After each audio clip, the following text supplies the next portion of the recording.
सर्वांना श्री स्वामी समर्थ. तर कालच छान असं वस्त्र वगैरे सुद्धा चेंज करून झालं. सकाळी सकाळी सुंदर अशी देवपूजा झाली आणि जयू आले होते म्हणून आईंनी जयूकडे माझी म्हणजे जी काही आमची कुलदेवी आहे तुळजापूरची तुळजाभवानी छान अशी मूर्ती पाठवली होती. तिची सुद्धा सकाळी छान अशी विधियुक्त पूजा केली. श्री सुक्ताने तिचा अभिषेक केला, नंतर स्थापना केली आणि भारी वाटतं ना, मार्गशीर्ष महिन्यामध्ये देवी आली आणि खूप छान आणि प्रसन्न वाटतं असं घरामध्ये. नंतर तिघांचा चहा वगैरे करून घेतला, कारण जयूसुद्धा आले होते आणि त्यांनासुद्धा जायचं होतं.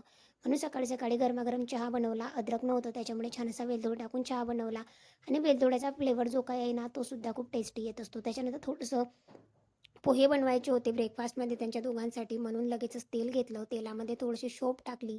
शोप टाकल्याच्या नंतर छान आणि टेस्टी पोहे बनतात. नंतर थोडासा कांदा टाकला, 2 मिरच्या आणि लगेचच इथे पोहे वगैरे टाकून दिले. थोडीशी साखर ॲड केलेली होती, हिंग टाकला, हळद टाकली, मीठ टाकलं आणि बारीक शेव जी काही होती ना, ती सुद्धा पोह्यांवर अशी गार्निश केली आणि त्यांनी दोघांना ब्रेकफास्ट दिला.